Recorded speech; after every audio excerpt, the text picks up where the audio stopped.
The greater Cooch Behar people's অ্যাসোসিয়েশনের নাম ব্যবহার করে অনৈতিকভাবে চালানো হচ্ছে একাধিক সংগঠন। এটা রীতিমতো বেআইনি। এই সংগঠনের নামটি ব্যবহার করে তারা বিভিন্নভাবে অর্থ সংগ্রহ করছে। এটা কোনোভাবেই মেনে নেওয়া যায় না। এর বিরুদ্ধে আইনের দ্বারস্থ হবেন তিনি। শনিবার কোচবিহার ২ নম্বর ব্লকের বড়কিলা এলাকায় নিজের বাসভবনে সাংবাদিকদের মুখোমুখি হয়ে একথা স্পষ্টভাবে জানিয়ে দিলেন এই সংগঠনের অন্যতম প্রতিষ্ঠাতা নগেন্দ্র রায় ওরফে অনন্ত মহারাজ।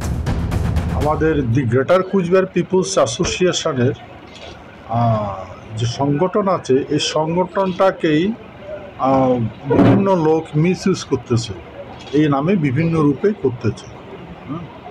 তো সেহেতু আমরা এই বিষয়ে ইন্ডিমেন টাইম চিফ সেক্রেটারি এবং ডিএমএসপিকে সবাইকে জানিয়েছি, নর্থ বেঙ্গল আইজিকে জানিয়েছি,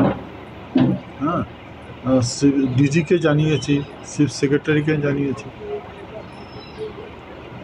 যে এটা যেন করা না হয়। ডিসিপির যেটা ট্রাস্ট একটা আছে, এটা এরা করতে পারে না। এই নামে কেউ যদি অর্গানাইজ করে, এটা একটা আইনত দণ্ডনীয় অপরাধ।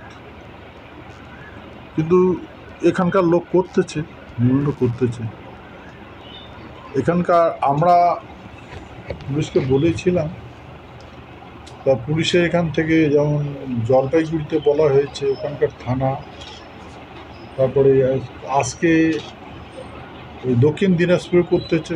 আমরা ওখানেই বলেছি, আইজিকে বলেছি, কমিশনারকে বলেছি যে এরকমটা যেন না করা হয়, কারণ যেহেতু এটা একটা অফেন্স হচ্ছে, তো সেহেতু এটাও বন্ধ করা হয়। এদিন বংশীবদন বর্মন সহ একাধিক রাজবংশী সম্প্রদায় নেতৃত্বের বিরুদ্ধে এই সংগঠনের নাম বেআইনিভাবে ব্যবহার করার অভিযোগ তুলেন অনন্ত মহারাজ। দেখুন, উনি হচ্ছেন আমাদের রাজ্যসভার সাংসদ। অবশ্যই ওনাকে অবশ্যই জেলা থেকে গুরুত্ব দেওয়া হবে এবং যোগাযোগও করা হবে, এবং আগামী দিনে কোচবিহার জেলার যে সংগঠন আমাদের আছে, সেই সংগঠন অবশ্যই শক্তিশালী হবে এবং 2026-এ জয়লাভ করবে।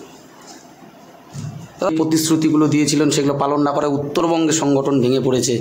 আগামী বিধানসভা নির্বাচনে যদি তাকে গুরুত্ব না দেওয়া হয়, সেইভাবে দেখা যাবে। এরকম তার বিষয়টা হচ্ছে, উত্তরবঙ্গে সংগঠন, আপনারা জানেন যে উত্তরবঙ্গে আমাদের যে লোকসভা নির্বাচন ভালো ফল করেছে, পার্সেন্টেজ তো আমাদের কমেনি, ভোট তো ঠিকই আছে। সুতরাং সংগঠনের কোনো ক্ষতি হয়নি, আগামী দিনেও হবে না। আগামী দিনেও সংগঠন উত্তরোত্তর বৃদ্ধি পাবে এবং নিশ্চয়ই রাজ্যসভার সংসদকে আমরা গুরুত্ব দেব। অন্যদিকে অনন্ত মহারাজ এদিন সাংবাদিকদের এক প্রশ্নের উত্তরে জানান, বিজেপির রাজ্যসভার সাংসদ হওয়া সত্ত্বেও রাজ্যের বিজেপি কোনো রকম গুরুত্ব দেয় না তাকে। কোনো বিষয় সিদ্ধান্ত কখনো লাগে একটি বারের জন্য তার মতামত নেওয়া হয় না। এ ব্যাপারে কেন্দ্রীয় স্বরাষ্ট্রমন্ত্রী অমিত শাহকে বিষয়টি জানানোর পরও কাজের কাজ কিছুই হয়নি। আসলে বিজেপির কাছে তিনি গুরুত্বহীন, তাই গুরুত্বহীন লোকের কথা শোনার প্রয়োজন বোধ করে না বিজেপি নেতৃত্ব। এদিন অনন্ত মহারাজ বলেন, কোচবিহার লোকসভা আসনে বিজেপির করার যায় ঘটেও উত্তরবঙ্গে বিজেপি নির্বাচনী ফলাফল ভালো হয়েছে। তবে 2026 সালের বিধানসভা নির্বাচনে বিজেপির ফলাফল যে আশাব্যঞ্জক হবে না, তা পরোক্ষভাবে বুঝিয়ে দেন তিনি। কোচবিহার থেকে বিপুল দাসের রিপোর্ট, ট্রাইব টিভি বাংলা।